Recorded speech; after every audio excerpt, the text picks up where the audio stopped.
My sister told our parents a devastating lie that cost me my family for half a decade. And then 5 years later, I became the only doctor who could save her life. My name is Irene Caldwell, and I'm 32 years old. 5 years ago, my older sister, Vanessa, fabricated a story to our parents. She claimed I had abandoned my medical education. It was a complete falsehood, but that single fabrication cost me every connection I had. They severed all contact. My number was blocked. They weren't there when I completed my residency. They were absent from my wedding day. For 5 full years, I existed without a family. Then, last month, Vanessa arrived at the emergency room in critical condition. The trauma team called for the lead surgeon. The door swung open, and when my mother saw the name stitched onto my white coat as I approached her daughter's stretcher, she gripped my father's arm with such force that it left bruises on his skin. Before I continue, if this story connects with you, please take a moment to hit like and subscribe to Winds of Thought. And in the comments, let me know where you're watching from right now. I'm genuinely curious to see where this reaches. Now, let me transport you back to the autumn of 2019, to a kitchen table in Connecticut, and to the final moment my father looked at me with anything resembling pride. Growing up in the Hewlett household, there were 2 daughters, but it often felt like only one truly counted. Vanessa is 3 years my senior. She was a natural performer, school plays, student council, the type who could charm any adult at any gathering. My parents, Gerald and Diane Hewlett, were solidly middle class. My father managed a manufacturing facility, and my mother handled bookkeeping part-time. They prized 2 things above all else: maintaining appearances and obedience. Vanessa delivered both effortlessly, every single time. I was the introverted one, the one with my face buried in biology textbooks during family dinners, while Vanessa entertained everyone at the table. I wasn't rebellious, just overlooked. There's a stark difference between being forgotten and never being seen in the first place. Here's a small example. In 8th grade, I qualified for the state science fair, the only student from our school. That same weekend, Vanessa had a community theater show. Guess where my parents went? When I returned with a second-place ribbon, my father glanced at it briefly and said, "Good job, Irene." He didn't ask about my project. He never did. I convinced myself it didn't bother me. I convinced myself I didn't need their validation. I channeled everything into my studies, my AP courses, my applications. I reasoned that if I couldn't be the daughter they noticed, I would become the daughter they couldn't overlook. And for one fleeting moment, I succeeded.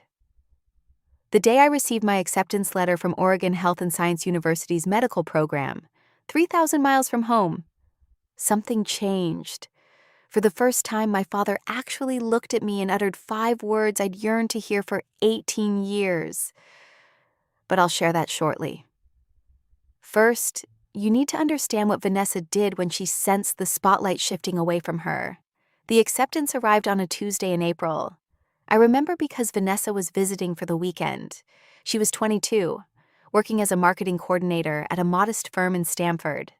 A decent job, a decent life. Decent was Vanessa's ceiling, though she'd never admit it. My father read the letter at the kitchen table. His eyebrows shot up. "Oregon Health and Science," he repeated slowly, as if tasting the words. "That's a legitimate medical school." Then he looked at me. "Maybe you'll amount to something after all, Irene." It wasn't exactly a compliment, but it was the closest I'd ever received from him. I clung to it like a lifeline. My mother called relatives that night, her voice laced with a pitch I'd never heard before. Pride, genuine and undiluted, directed at me. At dinner, I glanced across the table at Vanessa. She was smiling, but it was a smile that stopped at her mouth. Her eyes were calculating, recalibrating. I recognize that look now. At the time, I simply thought she was tired. That week, Vanessa began calling me frequently, 2-3 times a week. She asked about packing, my roommate, what Portland was like. She inquired about my schedule, my classmates, my professors. She seemed to remember every detail I shared. I believe my sister was finally acknowledging me. I thought my medical school acceptance had sparked something between us. Respect, connection, whatever it is that sisters are supposed to share. But in reality, I was handing her ammunition. Every detail, every vulnerability, I offered it all willingly, with a grateful smile. My third year of medical school is when everything shattered. My roommate and closest friend was a woman named Sarah Mitchell. She'd grown up in foster care and had no family to speak of. She was the sole reason I survived my first year. When I once called home during a brutal anatomy exam week and my mother said, "Can't talk, Irene, Vanessa's having a rough day at work," it was Sarah who sat with me and said, "Their loss. Now get up. We have cadavers to memorize." In August of my third year, Sarah was diagnosed with stage 4 pancreatic cancer. No family, no support system, just me. I went to the dean's office the next morning and explained the situation. He approved a formal leave of absence, 1 semester, caregiver status, all properly documented. I would return in January. It was all legitimate. I moved into Sarah's spare bedroom, drove her to chemotherapy, held her hand in the oncology ward at 3 in the morning when the pain became unbearable. I called Vanessa to tell her. I don't know why. Perhaps I still believed in the sister she was pretending to be. I told her about Sarah, the leave, the plan to return. Her voice dripped with sympathy. "Oh my God, Irene, I'm so sorry. Take all the time you need. I won't tell Mom and Dad, they just worry." 3 days later, she called our parents. I don't know the precise words she used that night. I wouldn't learn the full extent of her deception until 5 years later, when it unraveled in the most unexpected place. But the damage was immediate. The call came at 11 p.m. I was sitting in a plastic chair next to Sarah's hospital bed. She'd had a bad reaction to chemo. My phone lit up. It was my father. "Your sister told us everything." His voice was flat, cold. The withdrawal, the boyfriend, all of it. "Dad, that's not—" Vanessa showed us the messages.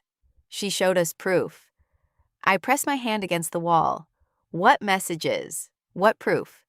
"Dad, I'm sitting in a hospital right now taking care of my friend." "Vanessa said you'd have a story ready," he said. My mother got on the line, her voice shaking. "How could you lie to us for a year, Irene?" "Mom, please listen. I filed a leave of absence. I can show you the paperwork.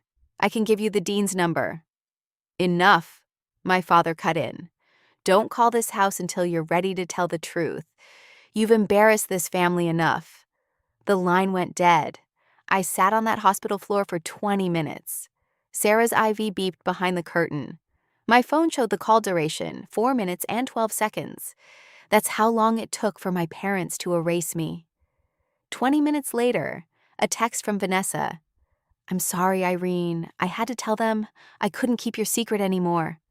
She wasn't sorry. She'd executed a precise strike, and she'd done it with a broken heart emoji as her signature. I was 3,000 miles from Connecticut. I had $46 in my checking account. I had just become no one's daughter. I tried everything. I need you to know that. Over the next 5 days, I called my parents 14 times. The first 3 went to voicemail. By the 4th, my father's number was blocked. My mother blocked me 2 days later. I sent 2 emails, one short, one long. The long one included my leave of absence paperwork as a PDF, the dean's direct number, and Sarah's oncologist's contact information. Neither email received a response. I wrote a handwritten letter and mailed it priority. 5 days later, it came back. Return to sender, unopened. I recognized my mother's handwriting on the envelope. I called my Aunt Ruth, my father's younger sister, the only family member who'd ever treated me fairly. Ruth called my father that evening. She called me back 40 minutes later, her voice heavy. "He told me to stay out of it, sweetheart. He said you've made your bed." Ruth tried to tell him about the leave of absence. He hung up on her. 5 days, 14 calls, 2 emails, 1 letter, 1 intermediary. Every attempt was rejected, blocked, or returned. On the 6th day, I stopped calling. Not because I gave up, but because I realized they had chosen long ago. Vanessa had simply given them permission to stop pretending. Sarah died on a Sunday morning in December. Quietly. Just the monitor's flat line and pale winter light through the hospice window. I was the only one in the room. No one from my family called. No one knew. The one person I'd told Vanessa was too busy maintaining the lie she'd planted to care that the reason for my leave had just stopped breathing. I organized a small funeral. 6 people came. I stood at the front of a chapel that could hold 60 and read a eulogy to rows of empty pews. I didn't cry. Not because I wasn't broken, but because I'd been crying for 3 months straight and had nothing left. That night, I sat alone in Sarah's apartment. Her coffee mug was still on the counter, her jacket by the door. I opened my laptop and stared at the application to re-enroll for the spring semester. Then I found it, tucked inside Sarah's copy of Grey's Anatomy. She'd bookmarked the chapter on the pancreas with a yellow sticky note that said, "Rude was a card." Her handwriting, shaky but deliberate. "Finish what you started, Irene. Become the doctor I know you are. Don't let anyone, especially your own blood, tell you who you are." She'd written it weeks before she died. She knew she wouldn't be there when I needed the push. I closed the laptop, opened it again, and filled out the re-enrollment form. 2 options, crumble or climb. I chose to climb, not for my parents, not for revenge, but for Sarah and the version of myself she believed in. I returned in January. No family support, no safety net. I took on extra student loans, a part-time research assistant position, and 8 hospital cafeteria leftovers, more often than I'd care to admit. Medical school doesn't care about your personal life. Anatomy exams don't pause because your family disowned you. 12-hour clinical rotations don't get shorter because you cried in the supply closet at 2 in the morning. So I stopped crying and started working. I worked like my life depended on it, because in a way it did. I graduated on time. No one from Connecticut came. I matched into a surgical residency at Mercy Rest Medical Center back on the East Coast, a level 1 trauma center, one of the busiest in the state. That's where I met Dr. Margaret Thornton, Maggie, 58, chief of surgery emeritus, built like a steel cable wrapped in a lab coat. She became the mentor I desperately needed and the mother figure I'd lost. In my 3rd year of residency, I met Nathan Caldwell. He was a civil rights attorney doing pro bono work at a community clinic near the hospital. Calm eyes, dry humor. The first person I told my full story to who didn't flinch, pity me, or try to fix it. He just listened. Then he said, "You deserve better." 4 words. That was enough. We got married on a Saturday afternoon in Maggie's backyard. 30 guests. Nathan's father walked me down the aisle. I'd sent an invitation to Connecticut. It came back unopened, same as my letter. Aunt Ruth was there, though. She cried enough for 2 parents. After the ceremony, Maggie handed me a sealed envelope. "A nomination," she said. "Don't open it yet, you're not ready." I tucked it in my desk drawer without asking questions. 5 years passed. I became someone they wouldn't recognize. Now I need to pause here for a moment. If you've ever been in a situation where your family refused to hear your side, where the truth didn't matter because someone else's lie was louder, drop a fire in the comments. And if you think my parents are going to regret this, type karma. Let's keep going because what happened next, even I didn't see it coming. January, present day. I'm 32.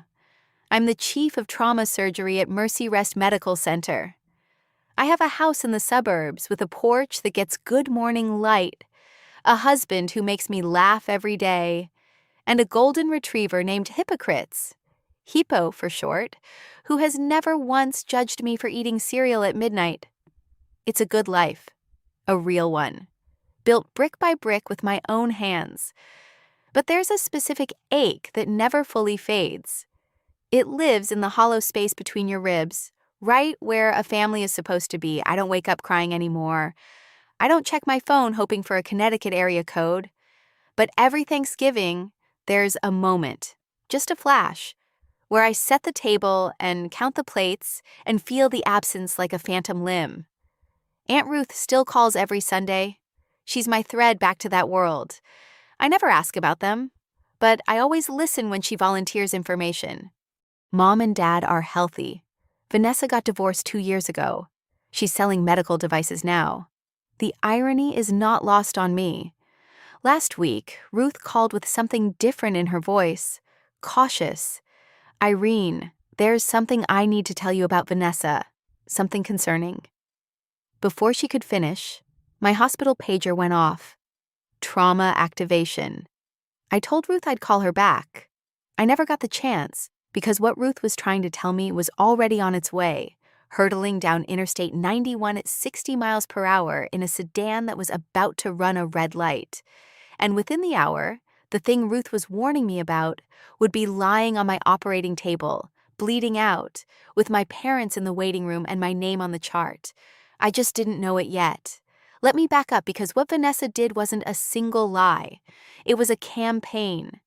Ruth had been feeding me pieces over the years, reluctantly, carefully, like she was diffusing a bomb one wire at a time. And the picture she painted was worse than I'd imagined. For 5 years, Vanessa maintained the narrative. At every Thanksgiving, every Christmas, every family gathering, she performed the role of the grieving older sister. "We don't really talk about Irene," she'd tell cousins. "It's too painful for Mom and Dad." She'd shake her head, lower her voice, let the silence do the work. But she didn't stop at silence. She added details. She told our grandmother I was homeless. She told our uncle's wife she'd heard from mutual friends I was in and out of rehab. She told our mother on Christmas Eve 2 years ago that she had tried to reach out to me and I had refused, that I was the one who cut them off. She flipped the entire story. She said at Thanksgiving, "Ruth told me once, voice tight with fury, 'I've begged Irene to come home. She won't even answer my calls. I think she hates us.' Meanwhile, I was 3 floors deep in an operating room saving a teenager's life. The genius of it, and I use that word with disgust, was that Vanessa didn't need my parents to forget me. She needed them to believe I had abandoned them.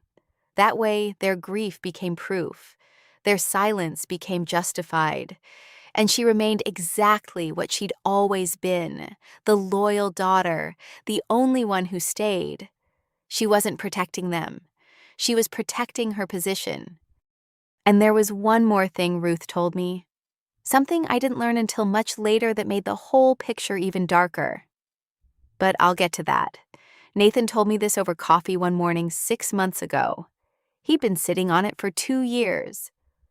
"There's something I didn't tell you," he said, setting his mug down carefully, the way he does when he's about to deliver bad news in his lawyer voice. 2 years ago, I got a call from HR at your old hospital. Someone using a fake name had contacted them asking about the employment status of Irene Ouellette. They wanted to know if you'd ever been disciplined, if your credentials were legitimate. I stared at him. Who? I had a colleague trace the inquiry. The IP address came back to Connecticut. The kitchen went very quiet. Hippo's tail thumped against the floor. "She was trying to find something," I said. "Anything," Nathan confirmed. "Anything she could use to keep the story alive, to prove you were a fraud. She didn't find anything." "No, because there's nothing to find." I wrapped my hands around my mug tight. "She didn't just lie about me once, Nathan. She's been hunting me." He reached across the table and put his hand over mine. "That's not sibling rivalry, Irene. That's something else entirely." He was right. Vanessa hadn't told a lie and moved on. She had built an architecture of deception, load-bearing walls, reinforced beams, and she'd spent 5 years making sure none of them cracked. Every holiday story, every whispered rumor, every fake inquiry was another brick. I could have done something then, called a lawyer, confronted my parents, blown the whole thing open. But I didn't, because life was about to do it for me in the most brutal, public, and ironic way imaginable. and it started with a pager at 3 in the morning. Thursday night, January, 3:07 a.m. The pager dragged me out of a dead sleep. Nathan shifted beside me. Ipo lifted his head from the foot of the bed. The screen glowed in the dark. Level 1 trauma, motor vehicle collision, single female, 35 blunt abdominal trauma, hemodynamically unstable, estimated time of arrival 8 minutes. I was dressed in 4 minutes, driving in 6. The roads were empty and wet, that particular shade of black that January gives you in Connecticut. I ran through the case in my head the way I always do. Mechanism of injury, probable organ involvement, surgical options. Motor vehicle collision, blunt abdominal trauma, unstable vitals, likely splenic rupture, possible liver laceration. I'd done this surgery 100 times. I badged in through the ambulance bay entrance and walked straight to the trauma bay. My team was already assembling. 2 residents, a trauma nurse, anesthesia on standby. I picked up the intake iPad from the charge nurse's station and swiped to the incoming patient chart. Patient Vanessa Dulett. Date of birth March 14, 1990. Emergency contact Gerald Dulett. Father. I stopped walking. The hallway noise, the beeping, the intercom, the squeak of shoes on linoleum, all pulled back like a tide. For 2 seconds, maybe 3. I wasn't a surgeon. I was a 26-year-old sitting on a hospital floor in Portland, phone still warm in my hand, listening to a dial tone. Dr. Ulett, my charge nurse Linda, appeared at my shoulder. You okay? I looked up, blinked, and set the iPad down. I'm fine. Prep Bay 2 and page Dr. Patel. I want him on standby. The ambulance siren wailed in the distance, getting closer. And behind that ambulance, I knew before I could see them, were 2 people I hadn't faced in 5 years. The ambulance doors cracked open and the stretcher came fast. Vanessa was strapped down, unconscious, oxygen mask fogging with shallow breaths, blood on her shirt, one hand hanging limp off the side rail. The paramedics rattled off numbers, blood pressure dropping, heart rate climbing, 2 large-bore IVs running wide. Behind them, running, came my parents. My mother looked like she'd aged a decade, hair thinner, face drawn. She was in a bathrobe, slippers on the wrong feet.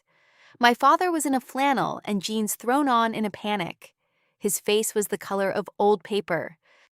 That's my daughter, he shouted past the triage nurse. Where are they taking her? I need to talk to the doctor in charge. The nurse, a woman named Carla, I'd worked with for 3 years, put both hands up. Sir, family needs to wait in the surgical waiting area. The trauma team is already here. The chief is handling this personally. The chief? Dad grabbed Carla's arm. Get me the chief now. Carla glanced through the glass partition toward the trauma bay. She looked at me, gowned, gloved, my badge hanging from my scrub top. She read the name, wrote it again. Her eyes went wide for just a fraction of a second. I gave a small shake of my head. Not now. Carla composed herself. Sir, the chief is prepping for surgery. You'll be updated as soon as possible. Please, the waiting room is this way. My parents were led down the hall. My mother was whispering prayers, her hands clasped so tightly her knuckles were white. My father kept turning back, looking through every window he passed. She's all we have, he said to no one in particular. Please, she's all we have. I heard it through the partition glass, every word. She's all we have, as if I had never existed. I stepped into the scrub room alone. 30 seconds. That's all I allowed myself. I turned on the faucet, let the water run hot over my hands, and looked at myself in the stainless steel mirror above the sink. Distorted, warped, the way everything felt right now.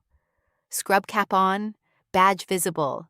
The face of a woman who had been surgically removed from her own family tree, now being asked to surgically save the woman who held the saw. Part of me wanted to walk out, call Patel, let someone else carry this. Let my parents owe their daughter's life to a stranger, not to me. That would be cleaner. simpler. But there was a woman on that table with a ruptured spleen and what looked like a grade 3 liver laceration. She was losing blood faster than we could replace it. She was going to die in the next 30 to 40 minutes if the best surgeon in this building didn't operate. And the best surgeon in this building was me. I paged Patel directly. I have a conflict of interest. The patient is a family member. I'm disclosing it now and documenting it in the chart. If at any point my judgment is compromised, you take the lead. No questions asked. Patel's voice was steady. Understood, Chief. I told Linda to note the disclosure in the nursing record. Everything by the book, everything on paper. Then I pulled on fresh gloves, pushed through the OR doors, and looked down at the table. My sister's face, bruised, the oxygen mask fogging and clearing.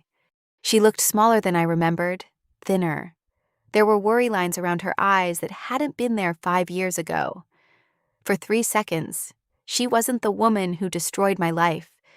She was a body on my table, and that was exactly how I needed her to be.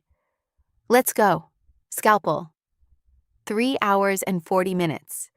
That's how long it took to rebuild what the steering column and the red light had torn apart. Ruptured spleen, we took it out.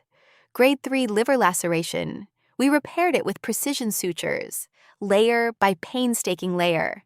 Internal bleeding from 2 separate mesenteric vessels, clamped, cauterized, controlled. I didn't speak unless I needed to.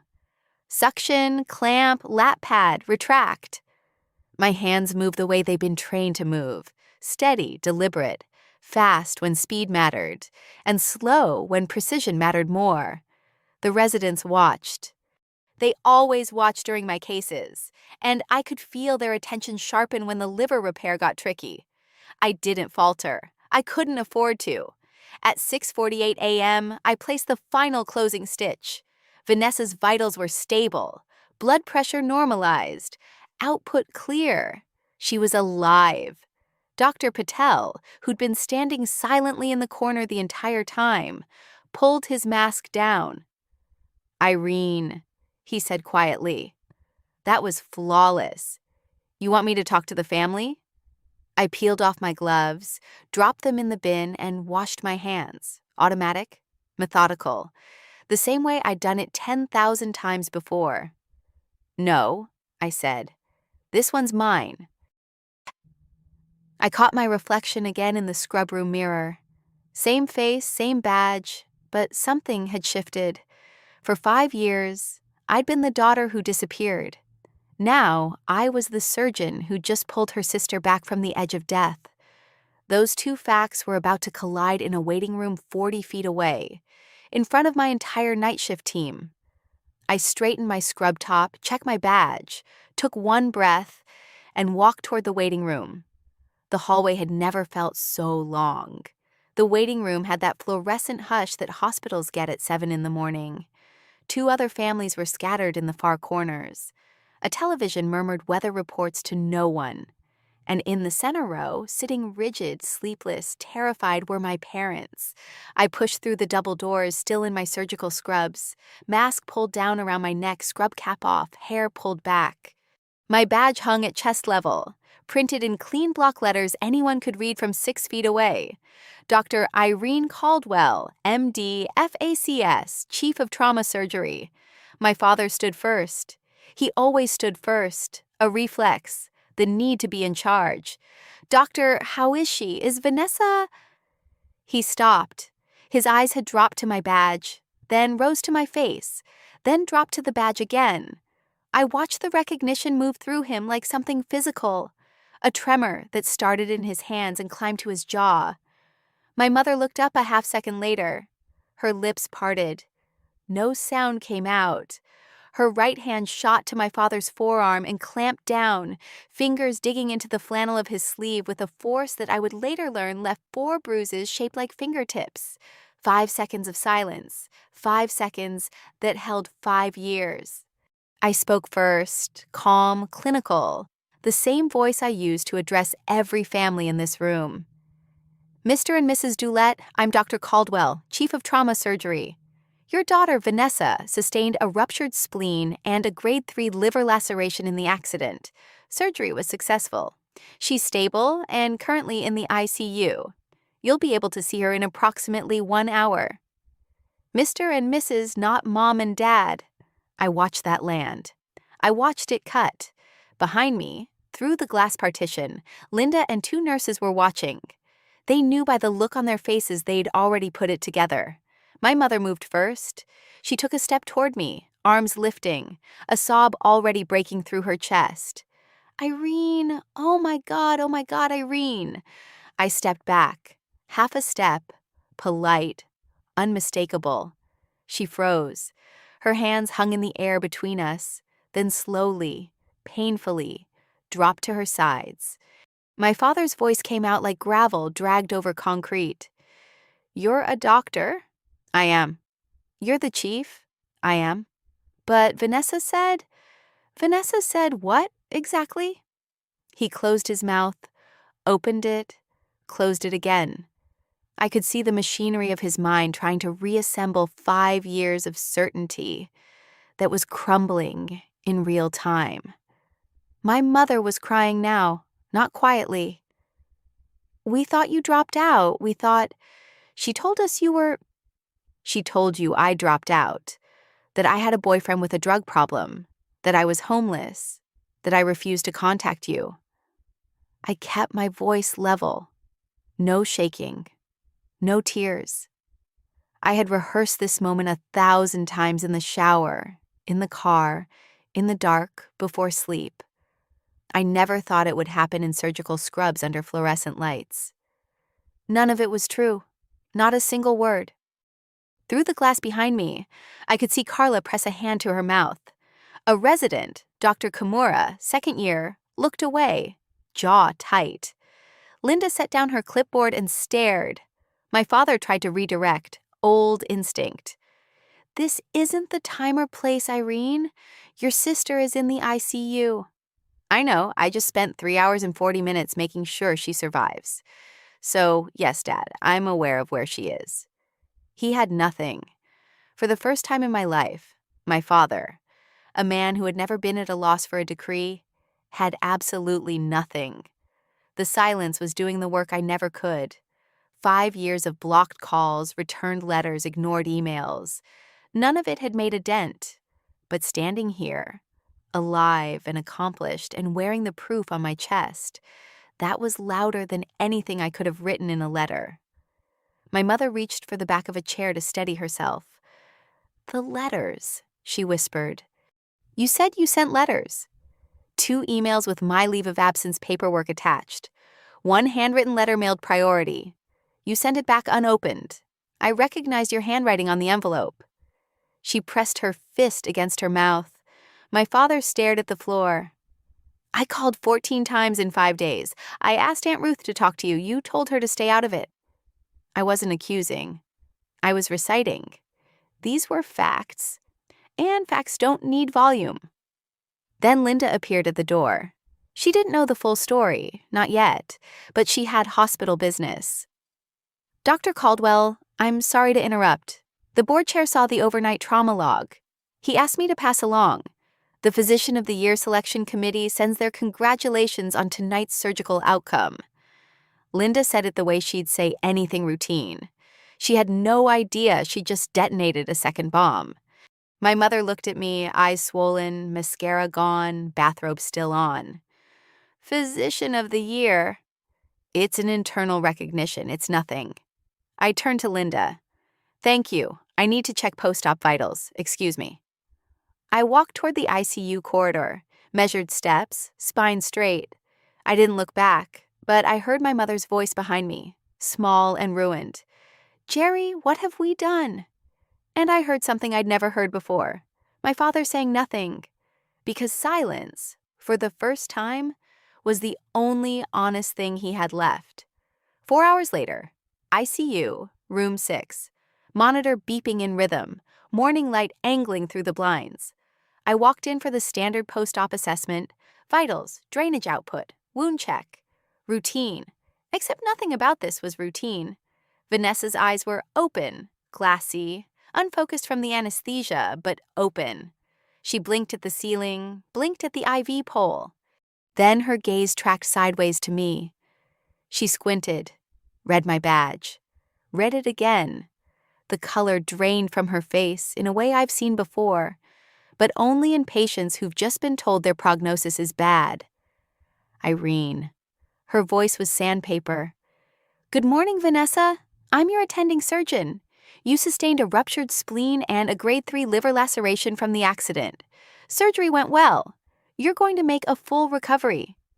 You're a doctor, not a question. A reckoning. I'm the chief of this department, have been for 2 years. I watched it happen, the same spectrum my father had gone through, but slower, because Vanessa was processing it through a morphine drip, and what I suspect was dawning terror.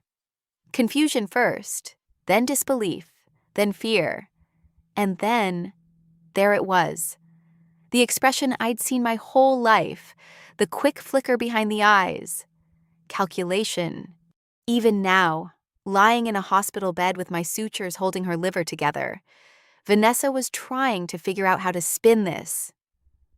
"Irene, listen, I can explain." "You don't need to explain anything to me." I nodded toward the glass door where 2 figures stood in the hallway watching, faces wrecked, eyes red. "You need to explain it to them." I updated her chart, checked the drain, and left without another word. I didn't stay to hear what happened next, but the entire ICU floor heard it. Vanessa's room wasn't soundproof, and neither was the truth. Okay, I have to stop here for a second. What do you think Vanessa told my parents when they walked into that ICU room? Option A, she finally tells the truth. Option B, she doubles down on the lie. Option C, she plays the victim again. Drop your answer in the comments, and if you haven't subscribed yet, now is the time, because the next part of the story is where everything comes crashing down. I learned what happened from Linda, who heard it from the ICU nurse who heard it through the glass. If you guessed option C, congratulations, you know my sister. The moment my parents walked in, Vanessa started crying, big heaving sobs that pulled at her stitches and made the heart monitor spike. "Mom, Dad, you have to believe me. I never meant for it to go this far. I was scared for her." My father stood at the foot of the bed. His voice was barely controlled. "Vanessa, Irene is a surgeon. She's the chief of trauma surgery at this hospital." "I didn't know that." She said she sent letters, emails. She called 14 times. She asked Ruth to intervene. My mother's voice was flat, hollow. "Is that true?" "She's exaggerating. You know how she—" Ruth tried to tell us. My father again, and this time his voice cracked, not from sadness, but from the structural failure of everything he'd believed for 5 years. 2 years ago, Ruth called and said Irene was in residency, a surgeon. You told us Ruth was lying, that she was just trying to cause drama. Ruth doesn't know the whole story. What is the full story, Vanessa? My mother, screaming in an ICU. The nurse at the station outside flinched. 2 rooms down, a patient's visitor looked up from their phone. And Vanessa, backed into a corner, IVs in both arms, my sutures in her abdomen, did what she always does. She pivoted from defense to offense. Fine, she's a doctor. Good for her, but she abandoned this family. She never called because we blocked her number, Vanessa.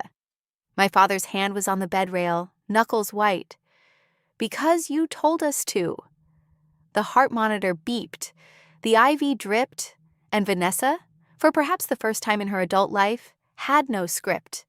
Aunt Ruth walked into the ICU at 9:45 that morning. I'd called her from the scrub room after surgery, not to summon her as a weapon, but because Vanessa was her niece too, and Ruth deserved to know. But Ruth came prepared. 5 years of silence will do that to a woman with a filing system and a long memory. She didn't sit down, didn't hug anyone. She stood in the middle of that room and said, "I've been waiting 5 years to have this conversation, and I'm not waiting 1 more minute." She pulled out her phone, opened a folder she'd labeled, "I found out later." Irene proof. Inside, screenshots of every email I'd sent my parents in those first desperate days. The PDF of my leave of absence from OHSU, signed by the dean, stamped with the registrar's seal. My re-enrollment confirmation, a photo of my residency graduation, me in a cap holding the diploma, Aunt Ruth next to me, the only family member in the frame. She held the phone out. My mother took it with trembling hands. "And here," Ruth said, swiping to a text thread, "this is from Vanessa, sent to me 4 years ago." She read it aloud. "Don't tell Mom and Dad about Irene's residency. It'll just confuse them. They're finally at peace." The room went still. Vanessa stared at the ceiling. Her jaw was set, but the calculation was gone from her eyes. What replaced it was something I'd never seen there before, the look of someone who's run out of rooms to hide in. "You told me to keep quiet for the family's sake," Ruth said, looking straight at Vanessa. "But this family hasn't had peace. It's had a 5-year blackout." Ruth turned to my parents. "And you two, you let this happen. Not because you didn't love Irene, but because loving Vanessa was easier." Nobody argued. There was nothing left to argue with. My mother sank into the chair beside Vanessa's bed, but she wasn't looking at Vanessa anymore. She was scrolling through Ruth's phone, reading my emails one by one. Her lips moved as she read. She stopped on the last one, the one I'd sent the night before my residency graduation. I know what it says. I've reread it 100 times in my own sent folder. "Mom, I don't know if you'll read this. I graduated from residency today. I wish you were here. I'm still your daughter. I never stopped being your daughter." My mother doubled over in the chair, not crying. It was beyond that. It was the sound of someone meeting the full weight of a mistake they can never undo. My father stood at the window, his back to the room, his shoulders shaking. Aunt Ruth told me later it was the first time she'd ever seen her older brother cry in 62 years. Not once, not at their mother's funeral, not when his business nearly went under, not ever. He cried now, silently, facing the parking lot, while the monitor beeped behind him. Vanessa lay in the bed. She'd stopped talking. The IV dripped. Her eyes were fixed on a point on the ceiling. There was nothing left to perform. No audience that would believe her. The persona she'd worn for 35 years was lying in pieces on the linoleum, and no amount of charm, tears, or clever reframing was going to put it back together. "You missed her wedding, Jerry." Ruth's voice was quiet now, spent. "Nathan's father walked her down the aisle. Do you understand what that means?" My father didn't turn from the window, but he spoke. 4 words, low, cracked down the center. "What have we done?" Not a question. He wasn't asking. He was convicting. And knowing the truth and knowing what to do with it, those are 2 very different things. I came back that afternoon, end of my shift, 22 hours since the pager woke me. But who's counting? My parents were still there. Of course they were. Where else would they go? Back to the house where they'd spent 5 years pretending they only had one daughter. My mother stood up the second I walked in. Her face was swollen, eyes nearly shut from crying. "Irene, baby, I'm so sorry. I held up my hand, gently but firm. "I hear you, and I believe you're sorry. But sorry is a word. It's a starting place, not a finish line. What I need is time." My father turned from the window. He looked like he'd aged 5 years since this morning. "We want to make this right." "Then you need to understand something." I kept my voice even. This wasn't anger. This was clarity, the kind that only comes after you've burned through every other emotion. And what's left is the truth, clean and simple. I'm not the girl you sent away. I'm not the girl who begged you to listen for 5 days from 3,000 miles away. I'm someone who built a life, a whole life, without you. And if you want to be part of it now, it will be on my terms. Not Vanessa's, not yours, mine. My father opened his mouth, old reflex. Then he closed it and nodded. A small, devastated nod. I looked at Vanessa on the bed. Her eyes were open, watching me. "When you're recovered," I said, "you and I are going to have a conversation. A real one. But not today. Today, you're my patient. I don't mix the two." I left, spine straight, steps measured. I didn't turn around. I'm not closing the door, but I'm the one who decides when it opens, how wide, and who walks through. 2 weeks later, Vanessa was discharged. Her incision was healing. The rest of her, not so much. I chose the location. A coffee shop in Middletown, halfway between her apartment and my house. Neutral ground. Nathan came but sat at a separate table near the window, pretending to read briefs. He wasn't pretending. Vanessa walked in looking like someone who'd been hollowed out. She'd lost weight. Surgery plus not eating will do that. And the confidence she usually wore like cologne was gone. For the first time in my memory, my older sister looked exactly her age. She sat down, wrapped her hands around a cup she didn't drink from, and stared at the table. I didn't do preamble. "I'm not going to yell at you. I'm not going to list every lie. You know what you did. What I want to know is why."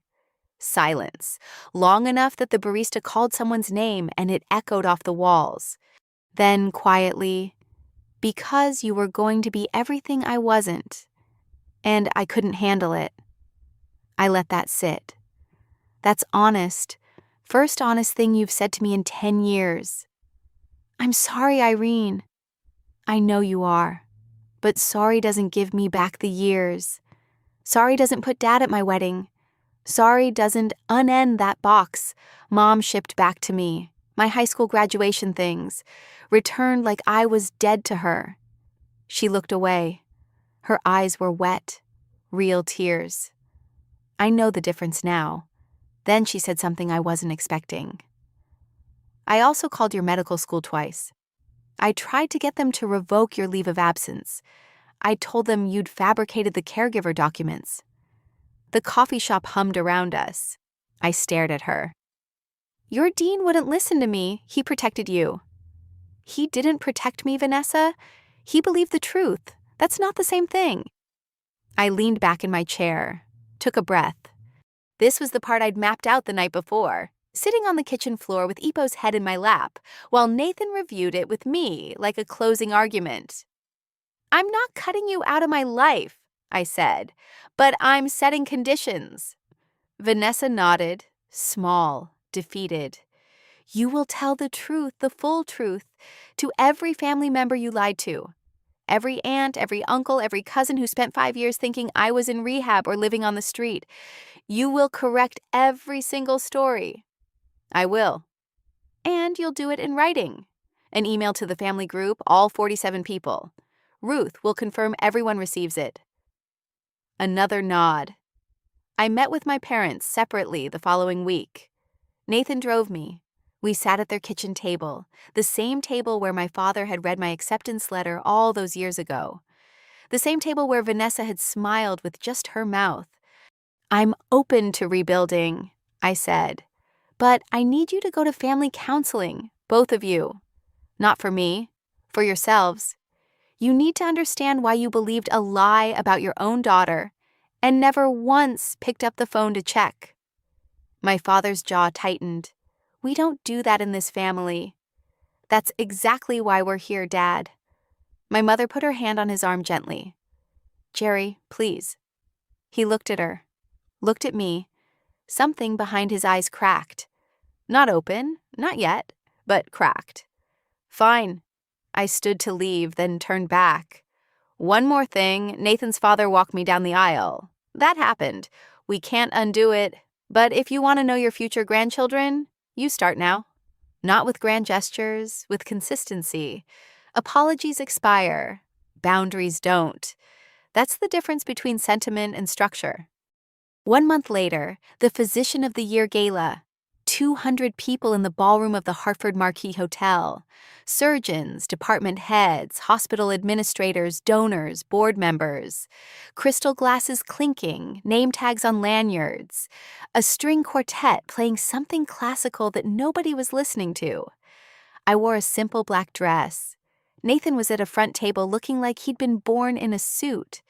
Maggie Thornton sat beside him, arms crossed, the faintest smile on her face, the one she reserves for moments she's been engineering for years. The MC stepped to the podium, this year's Physician of the Year, a surgeon whose clinical excellence, composure under pressure, and commitment to her patients have set a new standard for this institution. Dr. Irene Caldwell, Chief of Trauma Surgery. Applause, standing ovation from the surgical staff who'd seen me work. I walked to the stage, spotlight warm, podium solid under my hands. I kept it short. 5 years ago, I almost quit. Not because I couldn't do the work, but because I lost the people I thought I needed to keep going. What I learned is that the people you need aren't always the ones you're born to. Sometimes they're the ones who choose you. I looked at Maggie, at Nathan, at my team in the third row. Then I looked at the back of the ballroom last row. 2 seats Ruth had quietly arranged. My parents, my mother in a navy dress she'd probably bought that week, my father in a tie he clearly hated, both sitting with their hands in their laps, looking up at the stage with expressions I can only describe as grief and pride, waging war on the same face. And sometimes, I said, the ones you're born to find their way back, late, but here. My mother covered her mouth. My father stood. Applause filled the rest. After the gala, my father found Nathan near the coat check. He stood in front of my husband for a long moment. I owe you an apology. I should have been the one. Nathan, gracious to his core, extended his hand. With all due respect, sir, you should have been a lot of things. But we're here now. They shook hands.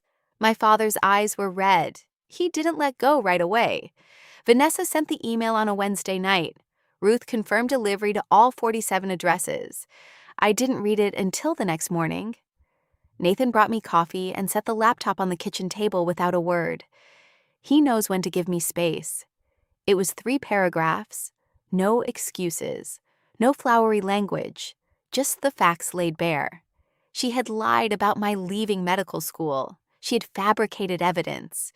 She had maintained the deception for 5 years.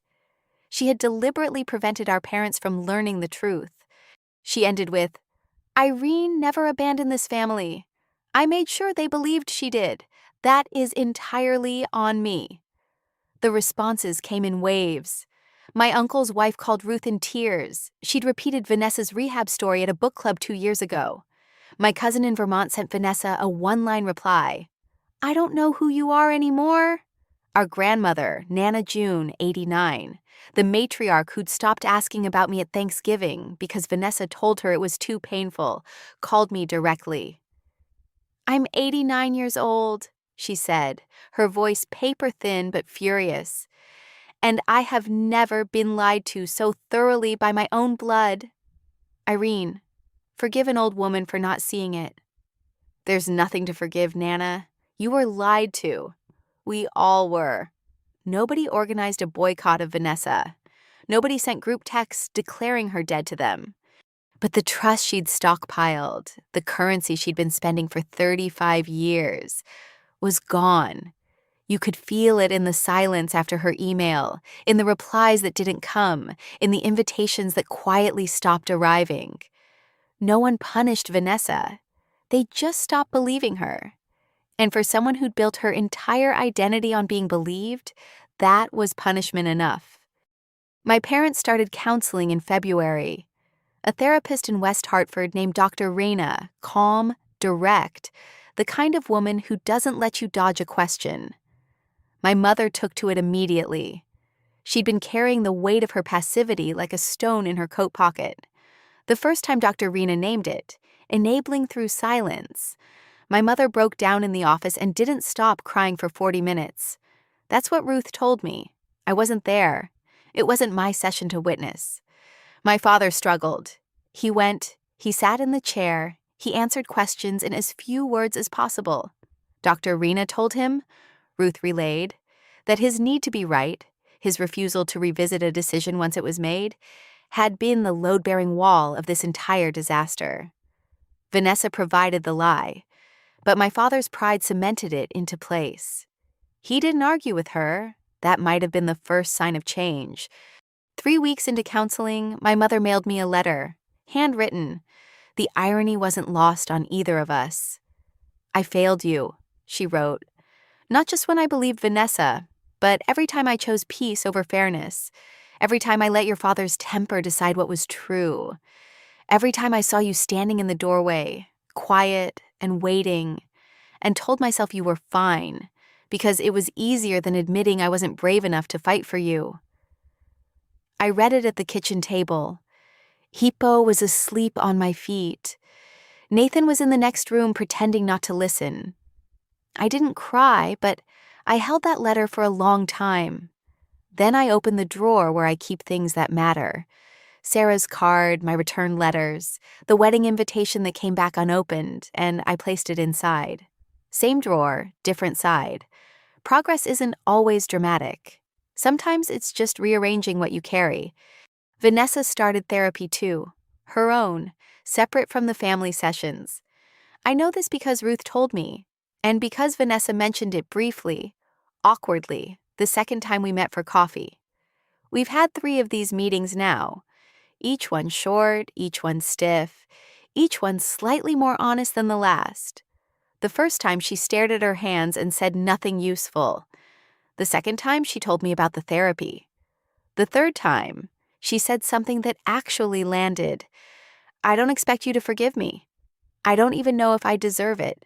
But I want you to know I'm trying not to be that person anymore."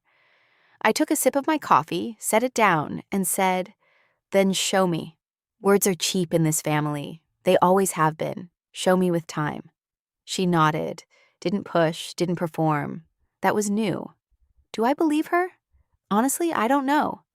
I've spent a lifetime reading Vanessa's performances, and I'm still not sure where her acting ends and her actual self begins. Maybe she's not sure either. Maybe that's what the therapy is for. But I believe in the possibility of change. That's all I can offer right now. She carries my surgical scar on her body, 7 inches, left upper abdomen, fading from red to white over the coming year. Every time she gets dressed, every time she catches her reflection, she'll see the mark left by the sister she tried to erase, the sister who, when it mattered most, held a scalpel with steady hands and chose the oath over the anger. I carry her damage in my memory, 5 years of silence, lodged somewhere between my ribs. We're even, in the strangest, most painful way 2 sisters can be even. And maybe, with enough time, enough real, unglamorous, consistent time, we'll find our way to something that isn't even. Something better, something new. I'm sitting in my office at Mercy Rest. It's late. The hallway outside is quiet, that particular stillness hospitals have after the last visitors leave and before the night shift energy kicks in. My nameplate is on the door. My diplomas are on the wall, not because I need to see them, but because the residents do. On my desk, a framed wedding photo. Nathan, Maggie, Aunt Ruth, 30 guests. A backyard in October light. No parents in the frame, but on the bookshelf next to it, a new photo taken 3 weeks ago. My mother and father standing on my front porch, coats on, looking slightly lost. My father's hands are in his pockets. My mother is mid-smile, trying too hard, but trying. It's awkward, it's imperfect. It's real. If you're watching this and you see yourself in my story, whether you're the one who was silenced or the one who did the silencing, I want to tell you something. The truth doesn't expire. It doesn't matter if it takes 5 days or 5 years. The truth has a patient way of showing up exactly when it's needed most. You can't rush it, but you can't outrun it either. I didn't get revenge on my sister. I didn't need revenge. I became someone who didn't need it. And that turned out to be the most devastating response of all. Not a scheme, not a plan, just a life lived fully on my own terms. And if you're waiting for your family to see you, really see you, stop waiting. See yourself first. Build the life you deserve with the people who show up. And when the others finally turn around, let them find a door that you control. You decide when it opens. You decide how wide. You decide who walks through. That's not revenge. That's architecture. Sunday morning, first week of February, light snow falling outside the kitchen window. The kind that doesn't stick, but makes everything look like it's being gently forgiven. I'm making French toast. Nathan is grinding coffee beans, singing off key to something on the radio. Hippo is stationed under the table, optimistic about crumbs. The doorbell rings. I wipe my hands on a towel and open the front door. My mother and father standing on the porch in their winter coats. My father is holding a bottle of orange juice like he's not sure what to do with his hands. My mother has a tin of homemade cookies, her shortbread, the ones she used to make for every school event of Vanessa's, and none of mine. "Hi," my mother says, nervous, hopeful. "Come in," I say. "Coffee's almost ready." My father steps inside, looks around the kitchen like he's cataloging everything. The house he's never been in. The life he almost never knew existed. He clears his throat. "Can I help with anything?" I look at him. My father, 62 years old, standing in my kitchen for the first time, asking permission to be useful. "You can set the table, Dad." He nods, goes to the cabinet I point to, takes out plates, counts them, looks at me. "4? 4? He sets them down one by one, carefully, like they might break if he's not gentle. Nathan hands him coffee. My mother hugs me at the stove. Not a dramatic movie hug, just a quiet one. Arms around me, forehead against my shoulder. No words. Holding on. Hippo thumps his tail. Snow falls outside. The French toast sizzles. It's not perfect. It's not the childhood I deserved, or the reconciliation movies promise. But it's real. And real is more than I had for a very long time. My name is Dr. Irene Caldwell. I'm 32 years old, and I am finally, slowly, carefully letting myself be someone's daughter again. 4 plates. It's a start. If this story resonated with you, if it made you think about your own family, your own boundaries, or someone you've lost and found, leave me a comment. Tell me, what would you have done? Would you have opened that door? And if you want more stories like this, check the description for one I think you'll love just as much. Thank you for being here. I'll see you next time.